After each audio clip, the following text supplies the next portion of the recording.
Welcome to the November 9th meeting of the Eastern Area School Board. We're going to stand to the pledge. We'll go from there. I pledge allegiance to the flag of the United States of America and to the republic for which it stands, one nation, under God, indivisible, with liberty and justice for all.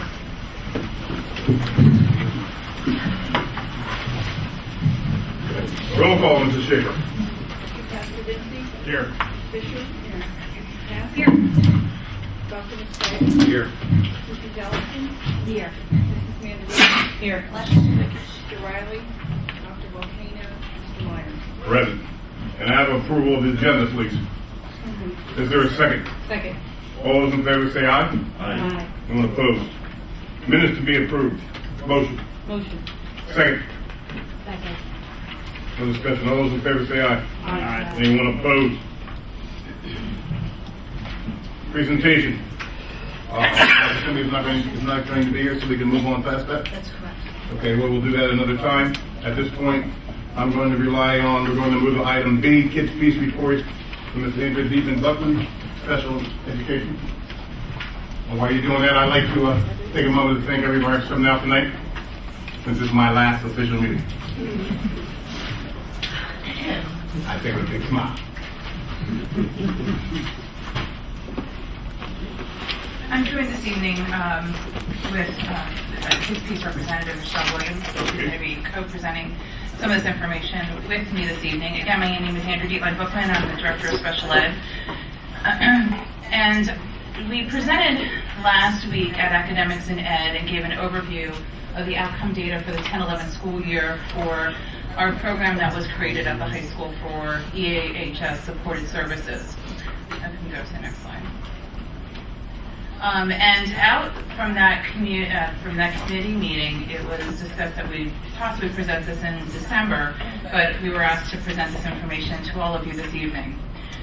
As we've seen with the presentations for the PSSAs is that we're looking at providing academic and behavioral interventions to students in this tiered framework. So I just wanted to revisit the triangle and to show you that how it actually falls beautifully into a behavioral model as well, and that's how the state uses this triangle both for academic and behavioral interventions. And where the supported services intervention model fits into that is it actually can flow across all three tiers, but providing where we need services the most for kids who are in crisis. That's the next slide. When we look at the supported services intervention model, this was 1 year of implementation data for this model.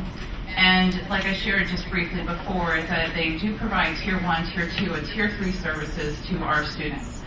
When we talk about Tier 1 services for our students at the high school, is that it is more of a check-in, check-out program for our kids. And it's really looking at fading out those services if a student happens to go into Tier 2, which is actually a referral to supportive services, that they can still be, they can still check in, check out with the staff there to see how they are progressing. Some of the things that they continue to follow up with for these students are such things as relationship breakups, students that their parents are divorcing.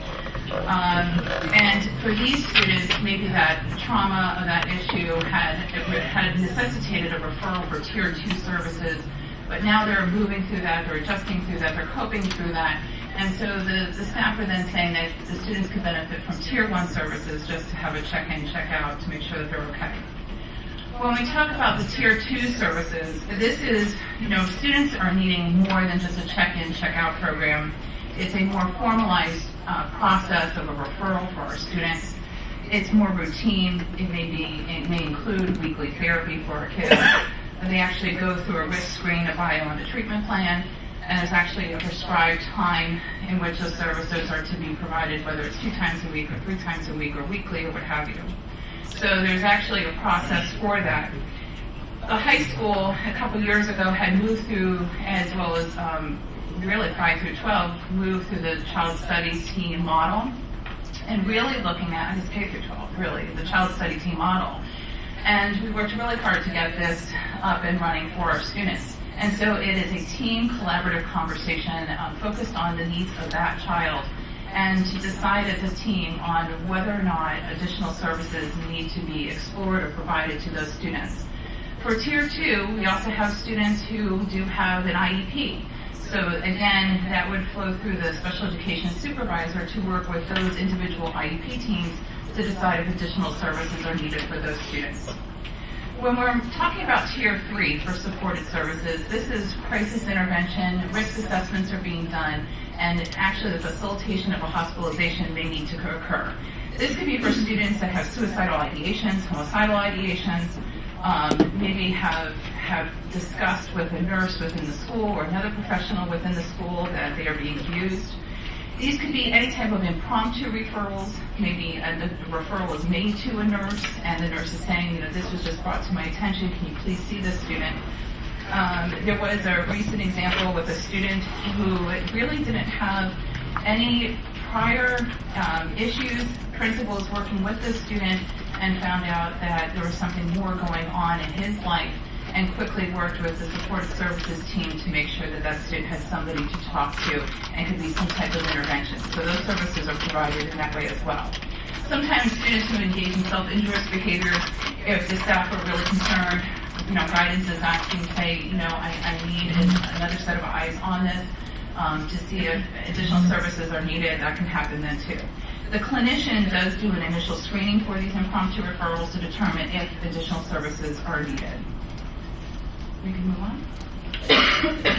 Some of the things that the supportive services team has worked on with us, I will say that this group has been wonderful to work with and to collaborate with. They've always been more than willing to come to the table and have conversations across stakeholders.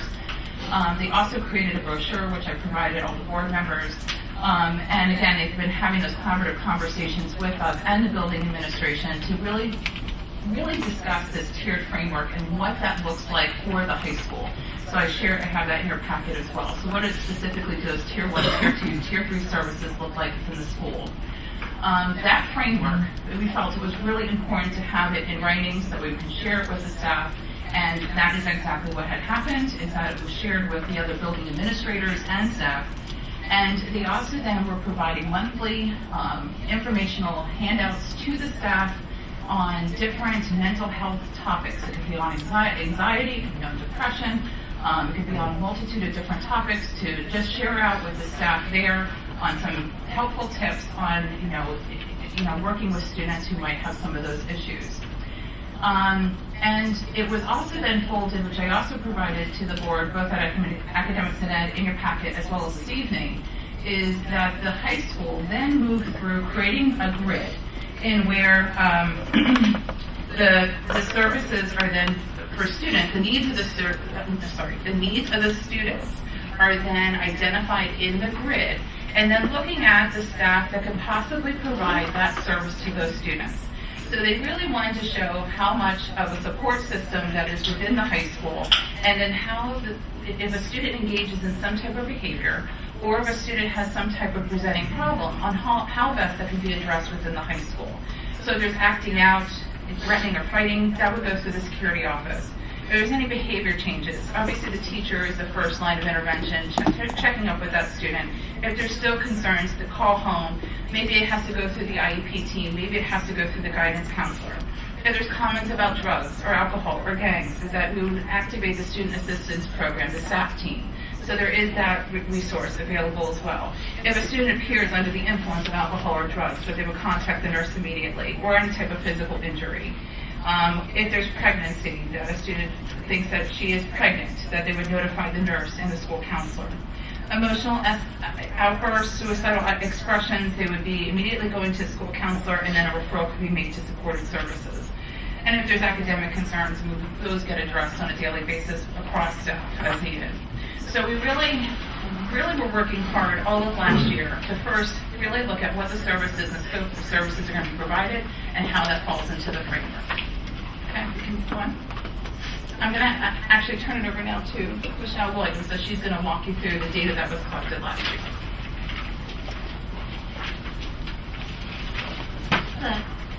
I'm going to go over some of the things. This is all from last school year. The statistics are from our first year. And I have to say, it took a little while for students to start coming in until everybody understood what we were doing, and we worked some things out. But over the entire school year, 64 services received ongoing therapeutic services.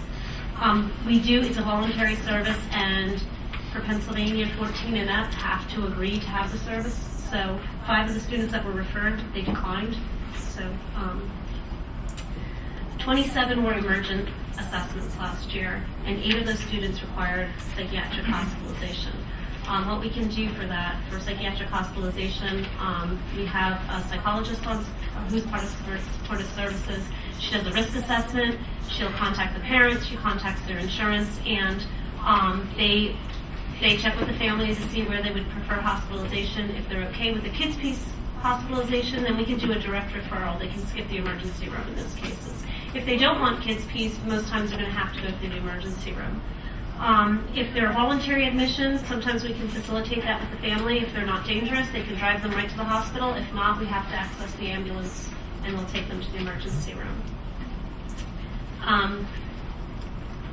We saw children in every grade level across the board. The ethnicity, we saw all ethnicities. I believe it's probably similar to what the ethnic makeup of the school is. This one is the ethnicity. If you look for the reasons, I don't want to read every slide to you, but the reasons for referral were across the gamut. It could be, we had several students who had significant trauma, including rape. We had kids who had anxiety, they had school phobia, we dealt with that.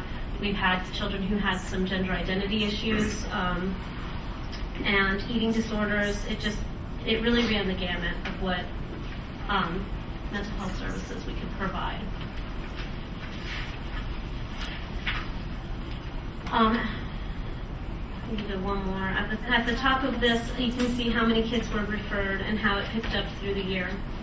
And if you look down, what we do is we schedule sessions during the school day. We try to work with the teachers to make sure we're not pulling them out of core courses or courses that they may have difficulties with. We issue passes the day before so that the students can get out of class and come in, and we schedule those sessions for the kids who are on Tier 2. Or Tier 3, I'm sorry.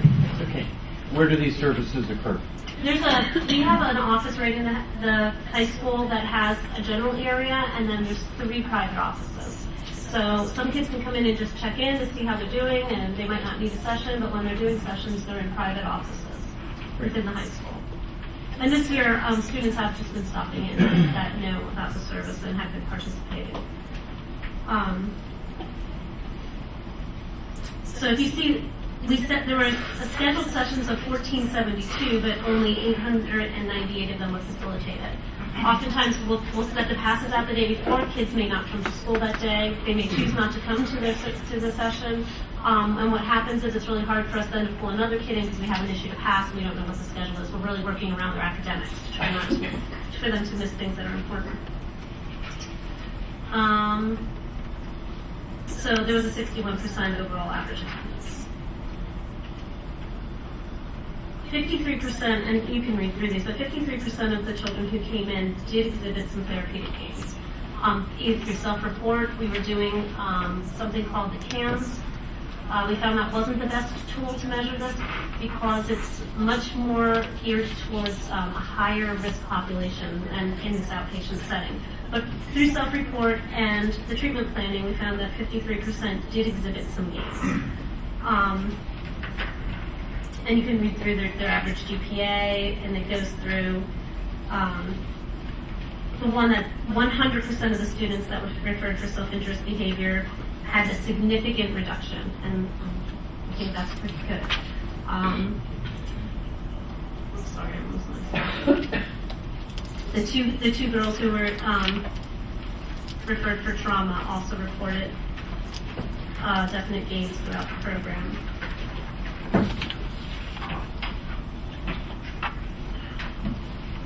And then, for the ones who were referred for suicidal ideation, the 2 that did not show progress they were referred on for more intensive services. There are children that can't be treated in outpatient or in a setting that we provide. Some of them do end up in partial, but through this program, hopefully we're reducing that. We're trying not to have them go to partial, but there are times when, for their own safety or for the safety of the other kids in the school, that they do go to a more restrictive setting. And at the end of this case study, basically, there was a Hispanic female who came into supportive services. She had significant school avoidance. She was coming in multiple times a week, crying, she had somatic complaints, she didn't want to be in class, and throughout the course of the year, she really did much better. Over time, she was walking in every day. She didn't want to be in class. Really required a lot of support, but her attendance increased. She did very well. Over time, she reduced the amount of time she was walking in. She was able to get back into class, and her goal was to make honor roll once again. So she really did well throughout this program. Does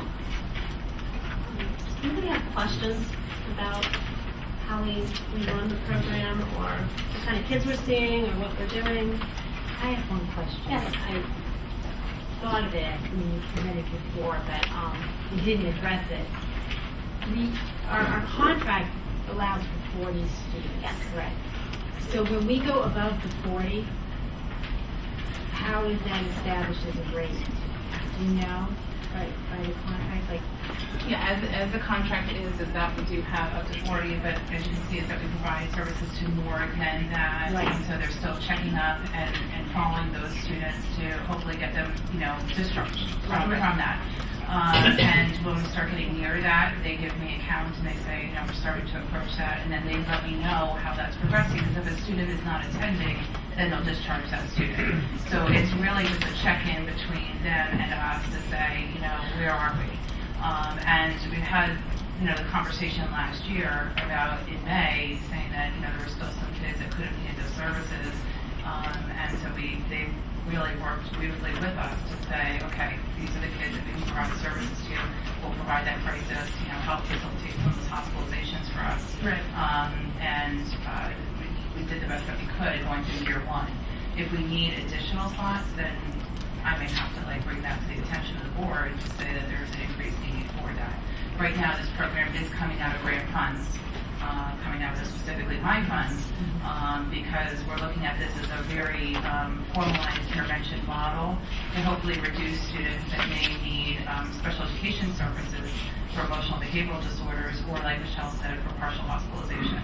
So we're really looking at this as an intervention model, that if this would work for those kids, this intensive kind of model, that would reduce the number of kids that become identified for these same issues.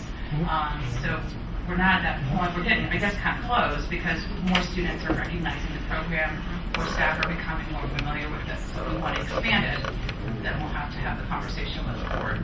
So at this point, when we go above the student quota of 40, there's no extra charge, is that what you're saying? We haven't. No, we we haven't. haven't. We haven't gone significantly over. When it says 64, that was over time. Kids who have completed moving out. We also the emergent kids are not counted in that 40, and neither are the check-ins. So it's really only the ones who are on tier 2 that are coming in for regular service throughout the school year. So and that's at any given point in time. So over the year we can see many more than that, but at one given point in time we really can't do more than 40. Now it's not to say that we haven't gone up to 43 and we know that somebody's finishing. I mean, we flex it. Right. But if it would be, there's 10 kids out there, then we would definitely. Yeah, they've never said if there's one more student needing it, we're not providing services today. Right. Well, and I mean, that would be my concern as we move forward, that when we cap things like that in the student services, an arbitrary number, with a school student body of 3,000, arbitrary number of 40 is, relatively minimal compared to what it could potentially be. So I would hate to see that the services are limited because of our cap with a contract with an outside agency. Yeah, but if it goes beyond that, then we have to have, if it's consistently above that, then we have to have a conversation with the board to bring it back and say that, that could flux every year or every month. Absolutely. Depending on kids that move in, kids that or some issues that are happening that we don't know. And I think so we present a problem tomorrow morning. So it sounds like the 40 was a guesstimate originally, and you're working off kind of a nominal 40. You're not really looking at it as a hard and fast. So you really seem like you're working very well with the district, is what I'm hearing. Yes. Any other board members? Thank you for the report. Appreciate it. Thank you. Okay, with that, we're going to move to item number 5. Interested citizens on agenda items only. Wouldn't be a meeting without you, Mr. Anderson. Thank you. You'll be happy, but I'll miss you. It's been a very, very good president. Policy number 202 is a well-written policy if we were here in 1951. It's a terrible policy. The state ties both your hands behind your back. You, ladies and gentlemen, have tied your business manager's feet to 500-pound ball and chain. You've really decimated his ability to move forward and collect items and limit your economic exposure. We're post-2000, post-9/11, we're post the $1 million per student IEP days, and the cost of getting sabotaged by somebody's out-of-state IEP could be well over $1 million per student per year. Your definition of tuition is kindergarten. You can't even figure it out. Even the state isn't that stupid. The state says if it's an out-of-state student, you can charge the sending party their IEP costs. But that's not what your policy says. So your CEO could be COO could be hamstrung to back charge for full IEP costs. It's not in your policy. It says that you admit a student if he has a court order or a agency order. That's nice. You mean an order written by the Indian Bureau in Nebraska? Or one written someplace in Nairobi? I hope you mean an order which has been properly domesticated into the Pennsylvania courts. But that's not what your policy says. Somebody shows up at the door with an order from Nairobi, you read it. Stupid. Lots of people run around with various forms of visas. I'll give you a trick question. A bunch of students show up for elementary school and high school with F1 visas. What's the appropriate tuition to charge them? First of all, you got to know that an F1 visa doesn't permit you to attend an elementary school by federal law. You can charge tuition for F1s at high school level. You have a visiting scientist, Dale Products, and his family comes with him. And he's a foreign national resident of England. What's the tuition? You've got to understand that the federal law says he must pay full tuition. Your policy says that the board can waive it. Federal law says you can't waive it. How do you collect? You say a student can be here where he lives or where the custodial parent is. Now, parents play games. They shop school districts. And when parents get divorced, they sometimes shop for the better school district. Even if the non-custodial parent lives here and the custodial parent happens to be a teacher in Wilson Borough. There's at least 2 cases in Pennsylvania that say parents can't shop. It goes with the custodial parent. But your policy says where the kid sleeps or, this, ladies and gentlemen, is a disaster of a business policy.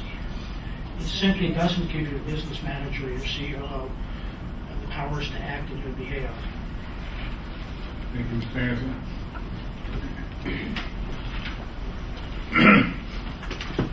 Anybody else on the agenda items?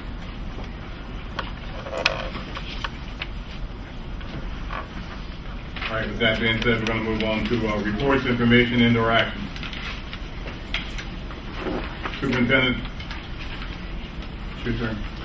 I would like to take this opportunity to thank all of our board members that have worked diligently over the years to help support our programs for our students and also to work with our staff and our community.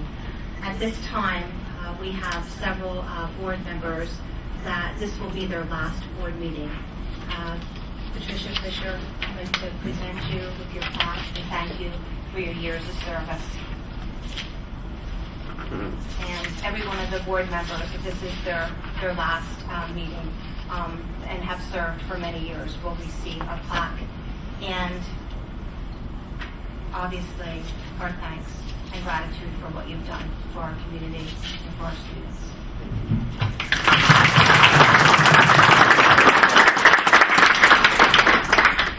Jody Hess, thank you very much.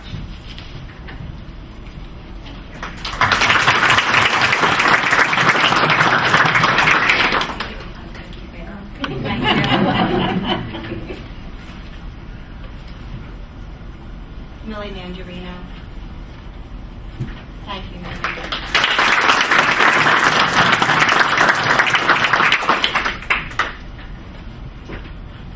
President Carrie Myers. Thank you.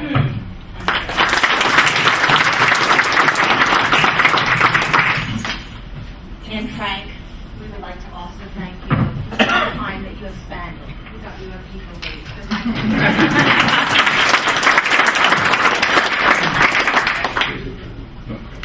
In addition, we have several board members, according to PSBA, that have what they have considered the honor roll. Ms. Patricia Fisher has 8 years, so this is from PSBA that she received as a certificate. And also, Mr. Tim Riley, he is unable to be here this evening, and he also has 8 years. So we'd like to thank both of them.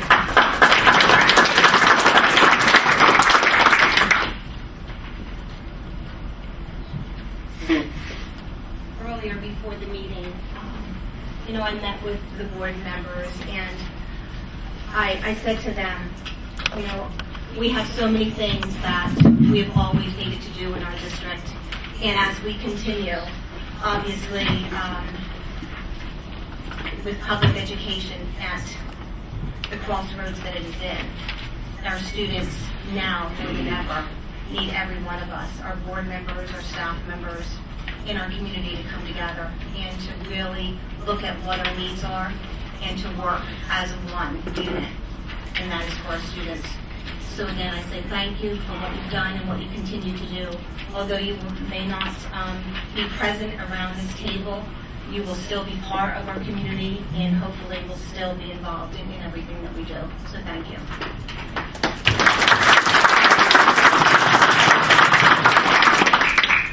With that said, I'm going to move on to the Chief Operating Officer, Mrs. Simonettis. Thank you. I too just briefly want to thank all of you. It's a pleasure working with you since August.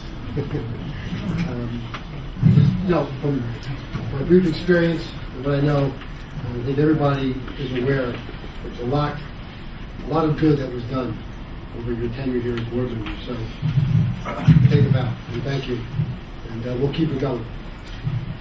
With that, also good news. When we report out to the Finance Committee, and when we report out to the board and the public, you recall that the financial people got the okay to refinance the Del Val loans. The rule was anything under 2%, go for it. The last couple of weeks, every day we were on the phone because the rates fluctuate, as you know. We were able to lock in at 1.42, which was below any anticipated number. I think the best number we had going into this was 1.46. So it was a home run, and it will benefit us. Also, on the refunding for the bond, the 05 and 06 bonds, we were looking at refinancing, and our estimated savings was just shy of $900,000. We were able to lock in at a better rate, and we're going to realize close to $1.2 million in savings. So, based on the board's resolutions, I authorized the financial people to move forward both of those, and we'll see the benefits in the school year. Thank you. Thank you. Listen, do you have a report? No specific report, Mr. President, other than I'd like to echo the same sense that Mr. Simonetta did. I'm here since March, and I've been associated with the district for a long time as special counsel. And I'd say that in the 5 or 6 months that I've been here, what I've seen is things really improving and the courage to start make things better. And so I'd like to say congratulations to everyone and you did a great job. Job, guys. Thank you. With that said, we don't have a student representative here today. So we're going to go to the PTA report. Is there a PTA representative there? Oh, this is going to be a good meeting.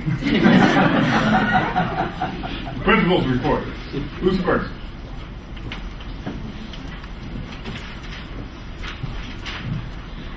evening. Good evening. My name is Tracy Piazzi, principal at Cheston Elementary School. I am the assistant principal at Cheston, and I'm here to speak on behalf of the elementary principals tonight. First, I'm going to echo what's been stated a number of times, but we want to thank all of you for serving on the board. If tonight is your last meeting with us, and we appreciate your support of our students and our community. So thank you for your time served. And for those of you who are staying or are joining us, we welcome you aboard, and we, as principals, look very much forward to a new term of exciting adventures together. So welcome aboard. I also want to take a second to acknowledge any veterans on the board or in the audience. Friday being Veterans Day, we certainly want to thank you for your service to our community, to our state, and to our students. So thank you for your efforts. A little bit about education. This week has been a very full week, and it continues to be a full week at the elementary level, as I'm sure Mr. Viglianti will report at the secondary. At the elementary levels, we are giving our second wave of foresight testing. Foresight testing is a test predictor of how our students will do on PSSAs, so it's a little bit of test preparation as well as, more importantly, guiding factors for teaching for our instruction. And what it allows us to do is see how our students are faring thus far along into the school year, where we need to change some of our programmatic pieces for individual students, for classrooms, for grade levels, and so on and so forth. So that second round of testing is happening this week. Various days for each of our 7 schools, but all happening this week. So we're excited about getting some of those reports back. Unfortunately, there was some technical difficulty with the Foresight company in order to get some usable data for the first round. So we did finally get that, but it's a little bit late to use as far as providing real source of information to derive some instructional changes. So we're very excited about this second round of information. Tuesday at the elementary level, as you know, is an in-service day.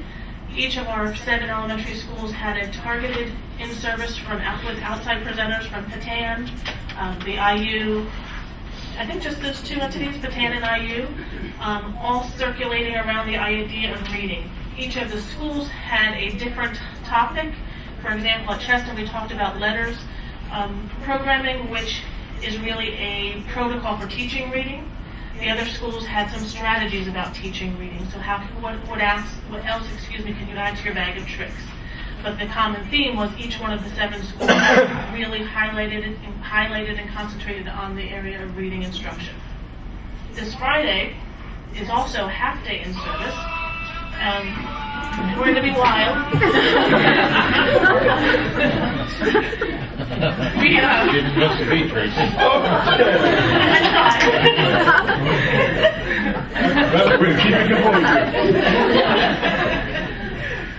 Again, most of my colleagues at the elementary level are going to be talking about data, so it will inevitably be a wild conversation. But we are at Cheston, we have kind of a hodgepodge of things happening in that afternoon, as with my colleagues. The common theme against all 7 schools is data, and specifically reading and math. The other thing that we're looking at Cheston is many of our elementary schools, some of our secondary schools went to a Tier 2 training a few weeks ago for PBIS, and one of the things there that came from that training is called check-in, check-out. It's part of that mentor program that I spoke about last week in my presentation. There is a short video clip that comes with that presentation that all staff has not been privy to yet, so that's part of what we'll be showing at Cheston, as well as some of my colleagues as well. The other focus really is on some of the data team work that we have done, having the opportunity to share across grade levels so they can see where were the strengths and weaknesses at the other grades beyond what their teaching scope is, what were the plans to remediate or extend those areas, and to move forward as a school and as a community. So that's pretty much the focus for Friday's in-service across the 7 elementary schools with slight variations. I would like to, publicly make a statement regarding Kyle Yanders and Hector Bonilla, who is the assistant principal at Paxnosa Elementary School. As you know, I think you have a very dedicated staff of employees here in Easton at all levels. And I would be remiss if I didn't recognize my own assistant principal, because Today, quite frankly, is the first I've seen him in over a week. He has been very busy helping to support March School in some time of need there, Palmer School. Mrs. Norman had her son, which we're very excited for her, so he's helping to support that school. And he also helps to support the academy, as Mrs. Amelie has various meetings that she attends to. So Kyle is a very busy young man, as is Hector, and certainly I appreciate the time that he's putting in for our students, our district, but miss him at Cheston dearly. And have to figure out how to compensate, quite frankly, for the times that he's not there. But he's a remarkable young administrator and needed to be recognized publicly, so thank you. And I will finally, just leave you with the thought of hoping that each of you recognize and appreciate your own life's blessings, and during the season of Thanksgiving, have time to reflect on that. So have happy Thanksgiving. Again, to you that we will not be formally seeing, thank you for your years of service.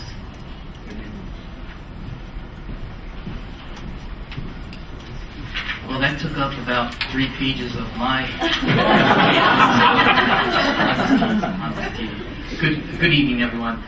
Most of you know me. I'm Anthony Biglianti, but for those of you that don't, I'm the 7th grade principal at the middle school. And tonight, as part of my report for the secondary, I'd like to update you on a diagnostic tool that the students in both the 7th and 8th grade building and the high schools will be taking this month for the very first time.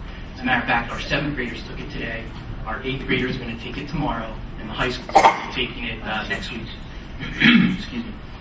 This diagnostic tool is supported by the Pennsylvania Department of Education, will be used throughout the school year.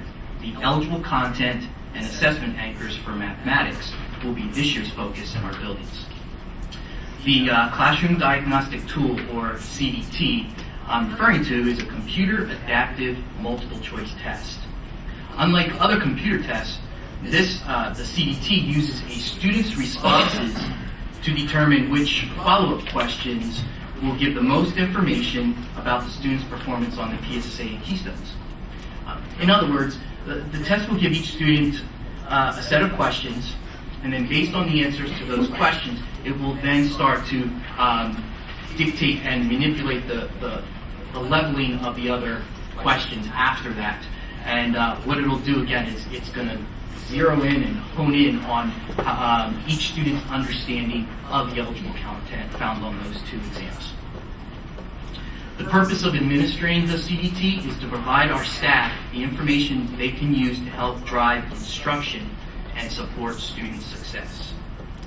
The CDT provides a picture of how and why students may still be struggling with the eligible content in mathematics for that child's particular grade level or their math course.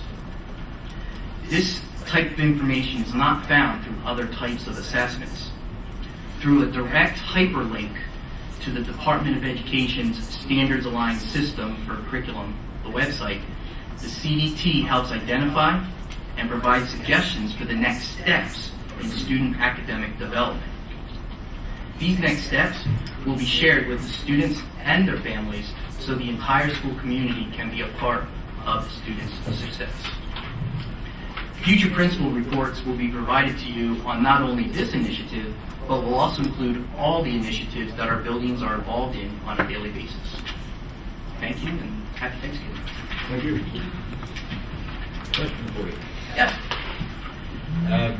Do you have a plan to go beyond math, say, in the succeeding semesters or years? I believe there is for, not this year, but for future. Yeah. But I think we want to take it piece by piece and just focus with math just to make sure everything's running smoothly. Thank you. With that said, I'm going to add a little something here. Last week I attended a dinner of various state representatives at the Best Western, as it's called. And to my surprise, found out that our Pennsylvania is one of 9 states that decided not opt out of No Child Left Behind. So it's going to kind of handcuff us as to what we can and cannot do, because they want us to follow this because our governor's decided that he wants to push a voucher program. I think I found something very interesting out there in that meeting. listening to the representatives, and I think we all need to be aware of the fact that we do all need to understand something about this particular law that the President Bush put out, is that no child behind, you're actually set to fail. And I was somewhat not only surprised, but not surprised, I guess in my own mind, I didn't take it that way until we actually sat and listened to these people talk. It's an interesting concept that you've had at least 12 superintendents there, and they all said the same thing. So we got uphill battles. We'll never get 100%. That's the problem with that. And along with that, it's only making us do certain courses where we should be looking at our sciences and our social studies and everything else. So we're going to have to adopt for the Keystone test too. So I just want to make sure everybody's aware of this, that we may have to push from the board aspect, take a different look at this thing and see which direction, not this board, incoming board, what direction they want to do with that. Because of the way it stands right now, had we opted out of that, we could have probably been able to set our own standard as what we wanted to do. And unfortunately, because they want to push a voucher program, we very well may not be able to. So good luck with that, guys. I don't know what you're going to do with that, but that's something you're going to have to absolutely look at closely and see where you want to go with that. But I want to put that out to the public because it's been an informative year for me as the president. I've been privy to a lot of things I didn't think I would ever be privy to. But you guys, anything I learn, I try to bring back to you. But I want to bring that back to you. And before we move on to the other association reports, I want to thank every veteran who's here today, who's ever put the uniform and served this country, because it's awfully important. As a man who did, I'm proud to say that I'm an American, and I wore my uniform proudly. And with that said, I'm going to association reports, and I do believe Helen Jones is here.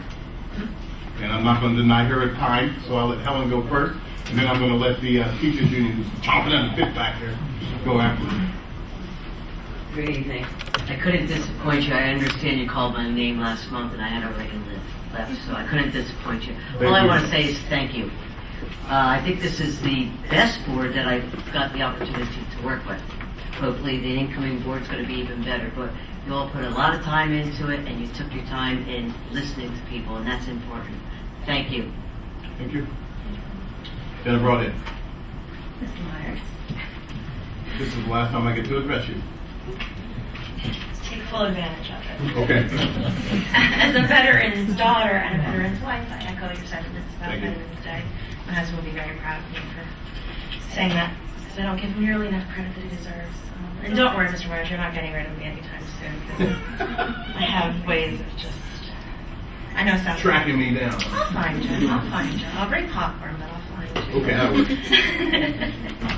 I feel like I was just here talking to you guys not too long ago, but it's been a really busy few weeks.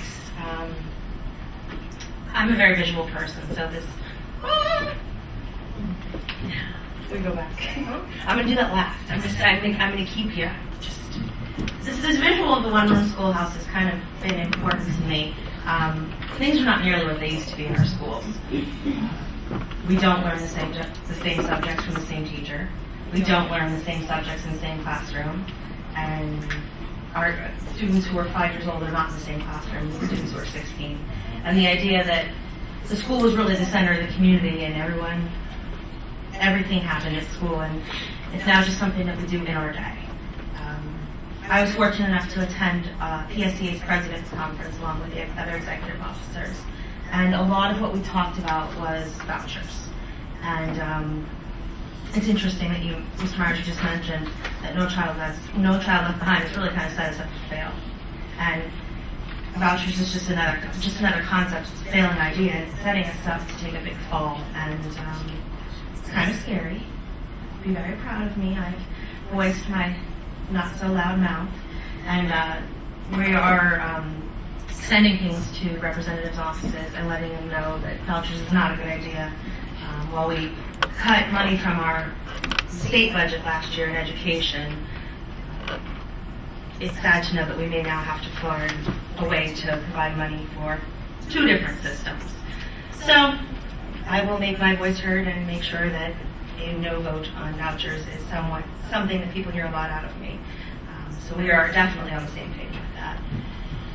So while you guys were all here getting a snowstorm, I was in Pittsburgh with some rain.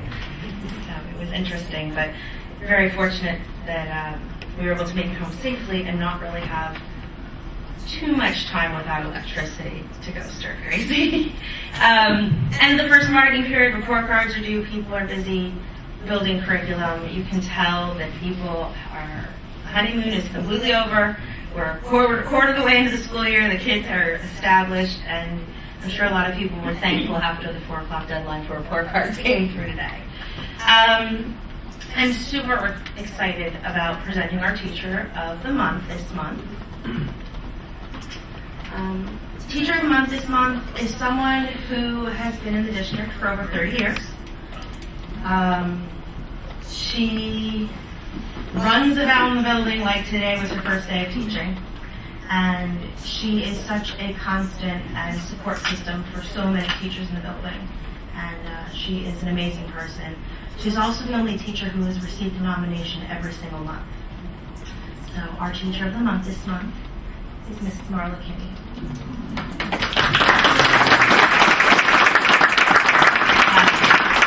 She's an amazing person, and I don't know, you think I have a lot of energy? She's got 10 times more. And so for our partner in ed this month, we opted not to select a partner in education this month, but to honor all of the school board members who are attending our last meeting here with us.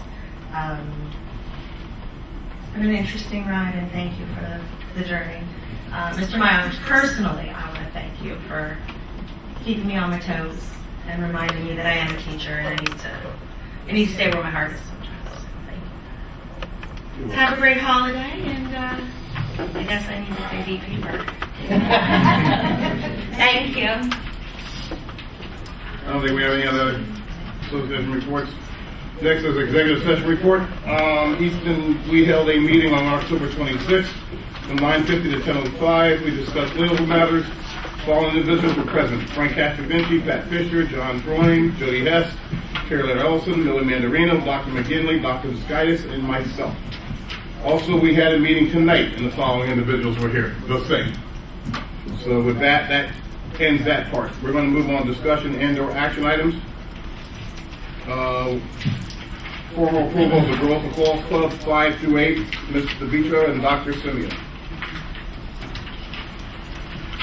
Good evening, everyone. I'm Angela DeVito from East Area Middle School, principal. Back in 2008, the Girls Lacrosse Club grades 5 through 8 was actually brought to the school board, the official meeting. I do have the minutes. It was in August. And it was actually brought back into the Buildings and Grounds meeting in September, but a formal vote was never taken. There was discussion. I'm here today to support the Easton Girls Lacrosse Club.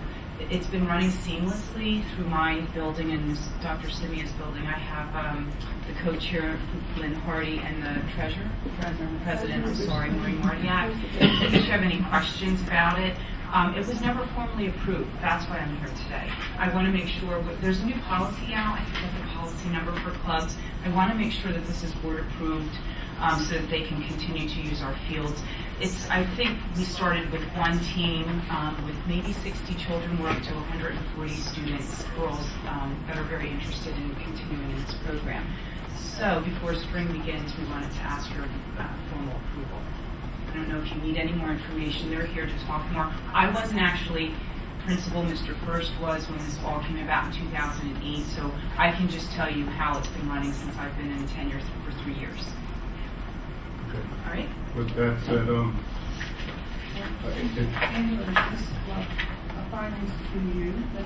It's actually financed entirely through the lacrosse club, and they raise $10,000 a year, and they have an account set up at the bank, and it's basically that's separate because it's a club.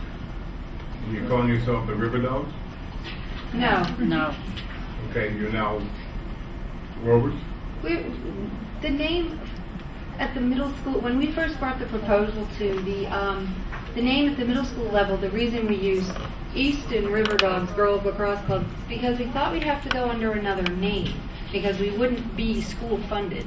But then after a conversation with Mr. First, it was like, oh no, you are the Easton Girls. And at that time it immediately changed. The only time it was ever used as River Dogs was on the original proposal. Okay. So you're asking for our approval? Yes. Is that what you're asking for? Action, guys. Is there a motion out there for that? It's not question. There's no question. Motion? Second? Discussion? All those in favor say aye. Aye.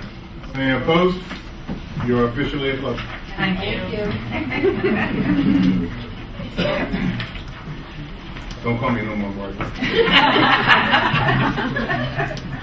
Okay. B, Paxton Elementary upgrades. Mr. Simonetta. Thank you. Is Mr. Gariello here today? He's out in the hallway. Okay. Henry? We have, I'll start. We presented to the Buildings and Grounds Committee, what we talked about for a while, phase 2 of the Paxton renovations. And there was some confusion where some thought that we were doing this last summer, or the summer before, it was past summer, and for whatever reason, phase 2 never got started. So we presented to the committee, and I think you have a copy of your packet, the highlighted in yellow, what we propose to do, and would like to get started to do for the summer of 2012, totaling approximately a little over $2 million. And that does not include the number for masonry repair, which, by the way, is the most important thing on the list. And Henry will talk a little more detail about that. But we are looking to get a firm in here to do some samples or a study on to determine that if in fact that's where the water is coming in. We're fairly confident that the roof is not the problem, but either through the windows, through the caulking, through masonry. And we're going to have we took a little bit closer look at it this week. The roof may be an issue in a couple of areas, and we'll investigate that. That's primarily limited to the auditorium, we believe. But the masonry, particularly at the worst areas of the building, at the entrances and around some of the windows, is an issue. Actually, as part of our retainer agreement, we owe you a preliminary study, which we've started, and we'll get that to the board as soon as possible, so that you can review that, and we'll make recommendations from there. And that'll be specifically regarding the masonry. So that is the only cost missing from there. And again, we propose to start those items in yellow this coming summer, and then the items in blue would take place the following summer. Question. Yes. Were you part of the remodeling of that building years ago when they did? Was any repointing done at that point, or don't you know? The last repointing, I think that was done in any large quantity, may have been during the there was a renovation done, I think it was in '76, actually. So it hasn't been done since then. That's correct. Now, when we've done work on the roof and things like that, we've done some, very limited repointing work on the parapets where we were working and things like that, but that was really only as needed. I don't think, again, we haven't, we've looked at the whole building, but it doesn't appear that there are, wholesale areas that, I shouldn't say wholesale areas, but the building as a whole I don't think needs to be repointed. But there's certainly areas that need to be addressed. And again, that's what we'll bring forward and probably prioritize that list also to say, these are the worst areas that need to be addressed first, and then, we can address other areas as, as needed, I guess. With the amount of rain we had, close to 16 inches at one point, that had to do something, had a lot to do with us getting into the bricks. Am I correct with that? Well, yes. Especially if we have repainted since 77. Yeah, there are areas that have been a problem for years. In the stairwells and things like that, where you have limestone and brick coming together, but certainly the quantity of rain with the recent storms has caused us to probably see a few areas that weren't readily apparent before. But a lot of these areas that we're talking about are the worst areas have been a problem for several years, from what I know. So. Okay. Thanks. Anybody else got questions? Karen, can you clarify which preliminary study you're talking about doing? Well, we're just going to provide an overview of the areas as far as the masonry study is concerned. Well, I guess I'm confused because we had to do a facilities type study. Yes. Correct? Correct, So, yes. I guess I'm not understanding that that wasn't part of the previous study so that we can start doing these? Oh, no, this will be a more detailed study specific to the masonry.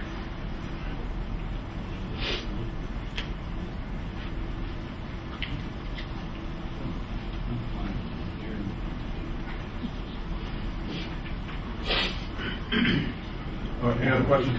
I just have one other question. It's more of a detail than anything else. Henry. Yes.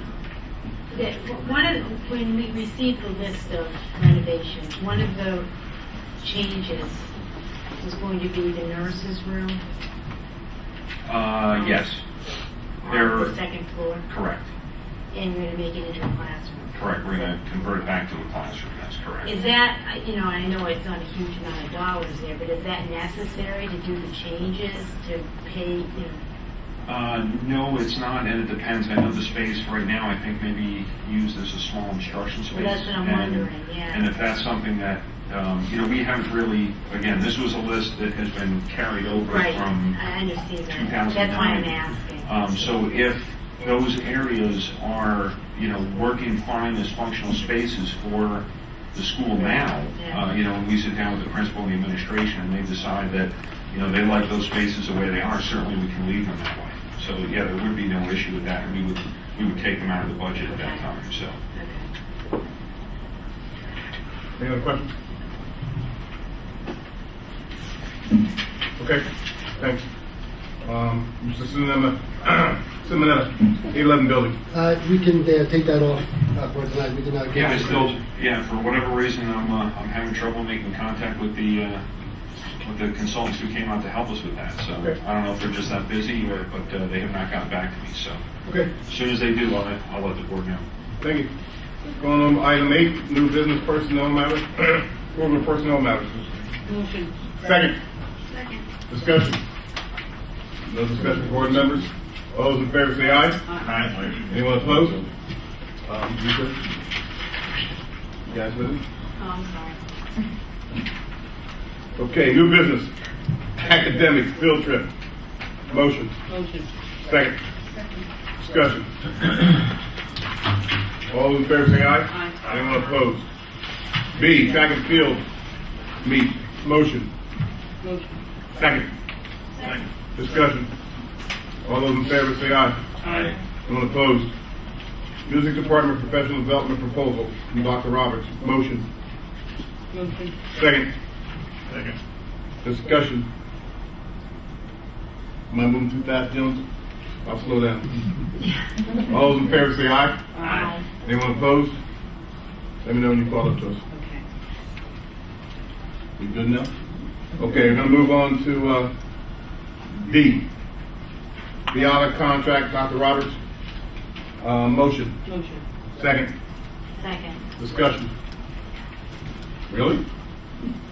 Okay. All those in favor say aye. Aye. Anyone opposed?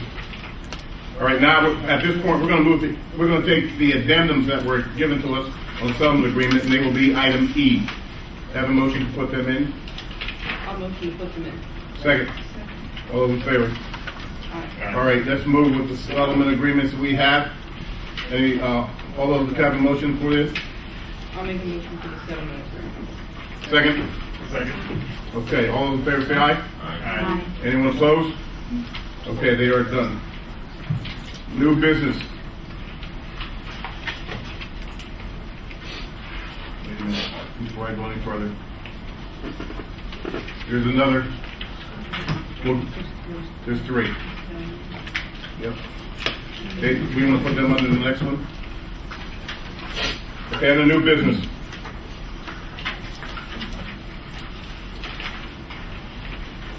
Let's do final adoption before we do, and I'll add those other ones because these are contracts, correct? What I got? All right. Motion on final adoption policy 201, 202, 221, 221 AR, 230. Motion. Second. Question. I would like, because it was been discussed with us, the possibility of maybe holding 202 off, because Attorney Gilsbrow would like to be here in case there's any questions on it. If there aren't any questions on it, she'd like to be here for that. Can we table 202 to the next meeting?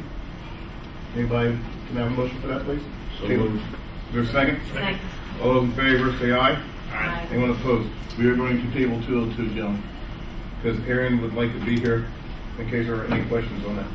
With that said, we can move forward, and then we did with the rest of them, okay? All those in favor, say aye. Aye. Anyone opposed? Okay, final adoption of policy 707. Motion. Second. Second. Discussion. All those in favor say aye. Aye. All those opposed? It is finally done. 707 has been put to bed. Okay, we're going to move now to C, tentative adoption of policy 204.1. Motion.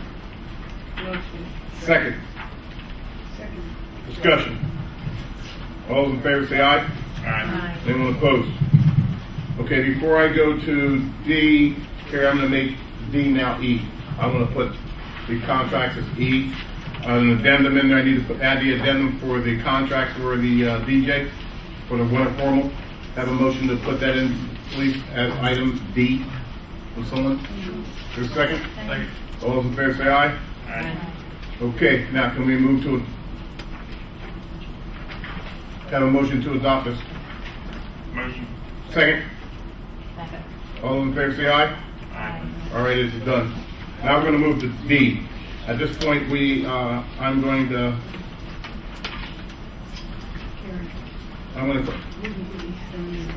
isn't that part of it too? No. Oh, okay, well, we're going to add the Estonian contract. How am I going to have a DJ without a place for them to play? Have a motion to make that.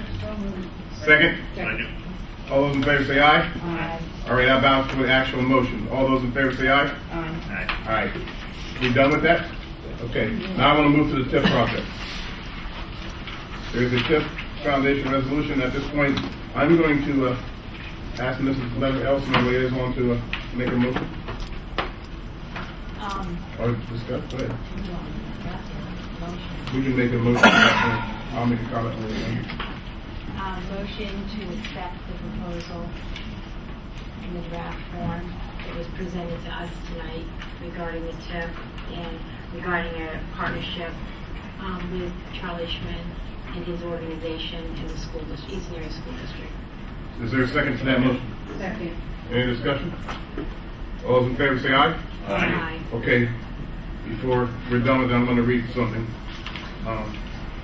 We, the Eastern Area School District, are very pleased that as a part of the TIP project, Mr. Schrin has agreed to fund an educational foundation for the Eastern Area School District. Based on Mr. Schrin's dedication to the students of the Eastern Area School District, he has agreed to donate up to $4 million based on a percentage of net sales from the TIP project. In addition, Mr. Schrin has agreed on behalf of the Schrin Real Estate Trust to form a committee to evaluate education and job training initiatives with the business located within the TIP. You got to bear with me because I'm reading our attorney's handwriting. That's okay, John. The school board will commit to forming an independent education foundation that will use contributions from the TIP properties exclusively for educational initiatives, particularly in science, technology, engineering, mathematics within the Eastern Area School District. I got that right, Madam Superintendent? This agreement came as a result of hard work of board members, professionals, Mr. Schrin himself, to make sure that all the numbers that had to be worked to make the project viable for the community. Bondholders, the bankers, and of course, the Schrin organization. Our sincere appreciation goes out to Mr. Charlie Schrin and the others to create this opportunity for our students of the Eastern Area School District. On behalf of the school board, as president, I'm pleased to make this announcement. I think it's a wonderful idea that it allows our children to have a man of such class step up to the plate and give them a forum to work with. And we need to really thank him for doing that. And with that said, I will call for all those in favor say aye. Aye. Anyone opposed? This is a done deal. I will sign the document and he will have it in his hands tomorrow morning. Thank you. New business. Buildings and grounds. Mr. Simonetta, Eastern Area High School Phase 2 roof repair. Mrs. Stover. Nice to see you.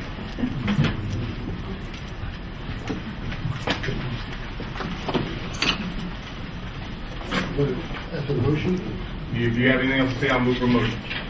Okay. Motion on that. Motion. Second. All those in favor say aye. Aye. Anyone opposed?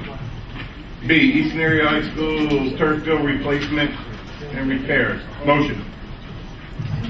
Second. Discussion. All those in favor say aye. Aye. Anyone opposed? Buildings and Grounds Financial Matters. Motion. Motion. Second. Discussion.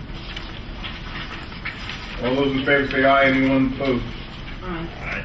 Gentlemen, you call it to me? Okay.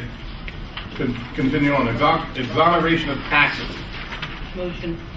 Thank you. Discussion. All those in favor say aye. Aye. Anyone opposed? Refund request. Motion. Second. Discussion. All those in favor say aye. Aye. No one opposed. Pasbo Annual Conference. Motion. Second. Discussion. Going back to Hershey? in. Okay. All those in favor say aye. Anyone opposed? Referendum exceptions. Motion. Second. Discussion. All those in favor say aye. Anyone opposed? No. Okay, Carrie said no. Let me know when you call it.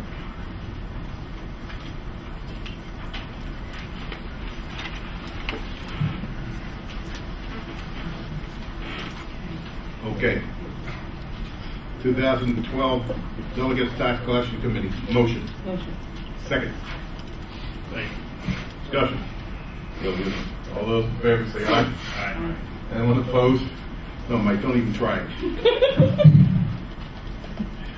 TCC resolution. Motion. Second. Discussion. All those in favor say aye. Aye. Anyone opposed?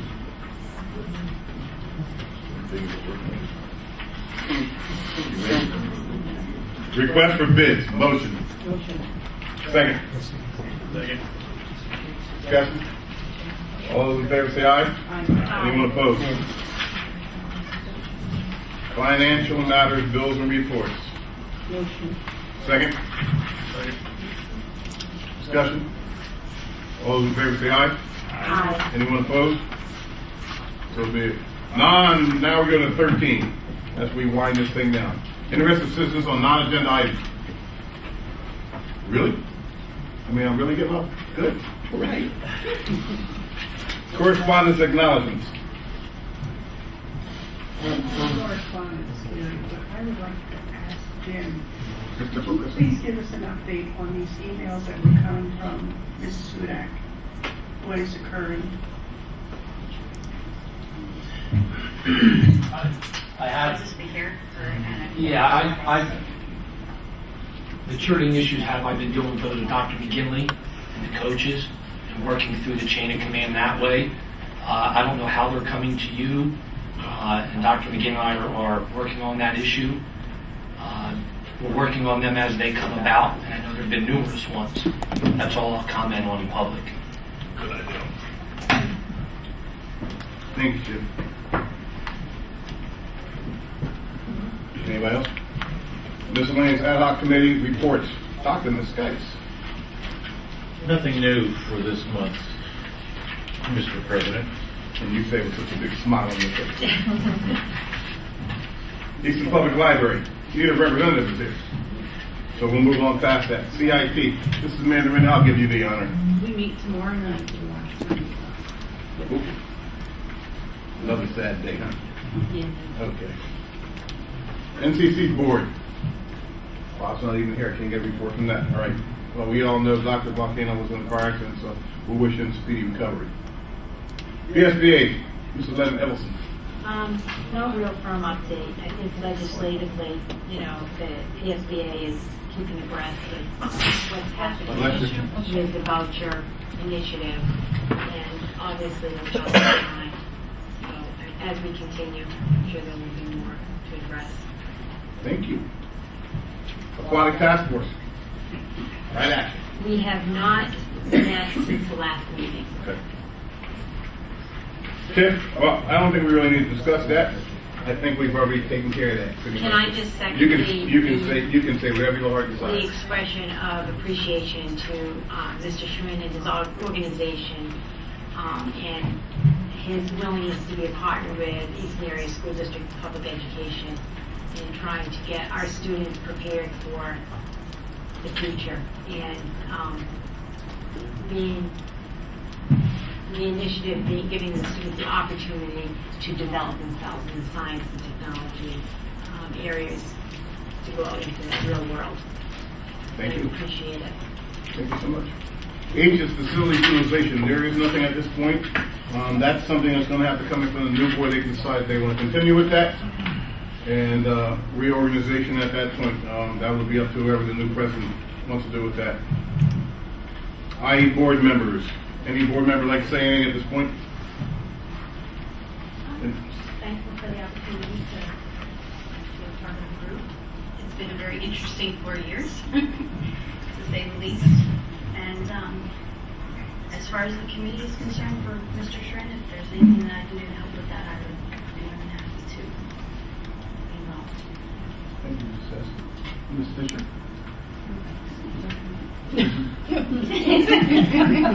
Mrs. Marina, anything? I'd just like to say thank you. It's been a ride. It's been long nights, but with a lot of great people. And I'd help out if you need help. Young Prankster. I'd like to thank you guys for inviting me to work with you here for the past 4 months. It's been a great experience. I've done some things I really didn't anticipate. A lot of great things happening in the school district here. We hear a lot about the bad things. There's a lot of good things happening. Everyone needs to understand that. Mrs. Elton? Excited for the future. I'm excited for the future, so I'm excited for the future, as I think everybody is, and what direction the school district's going to take. We're looking with anticipation. Ms. Guys? I'm a bit tuckered out tonight. So I'm going to just lay low tonight. I would like to thank everybody for having the patience to deal with sometimes my hot-headedness and sometimes my level-headedness. It's been an experience, and I must have been a sucker if I came back a second time. But it really has truly been an experience. I'm proud to say it's been rewarding to have been able to serve as your president for 1 year, and I leave this position, I hope, in good standing, and I commend those who are coming on board, and I feel like if you ever need to pick up the phone and give me a call, if I can help you out, feel free to. Not you, Mr. Writers. We talk all the time. But I look forward to, I'm just going to walk away. I'm not going to disappear. I'm heavily involved in my community, so I'm sure you won't see me, I won't be too far from your reach. So I want to thank everybody, all those members of the staff who have sat there with long nights with us when we did some heavy negotiating, and to the future students, and they truly are our future. I want to thank everybody from the bottom of my heart for allowing me to serve this community. But that said, we'll move on to the following communities. Academics and Ed, I think we don't have to go through any of these because they're going to be formed by the new board. So they're going to make their own, right? Yeah. So with all that said, all these other committees, all 9 yards, we really, at this point now, we'll announce the next board meeting will be December 1st for reorganization for the new members. I intend to be here to welcome them with popcorn and bottles of champagne. No, just kidding. With that, I'd like to have a motion to adjourn. All those in favor say aye. Aye. It's been fun, guys. Thank you.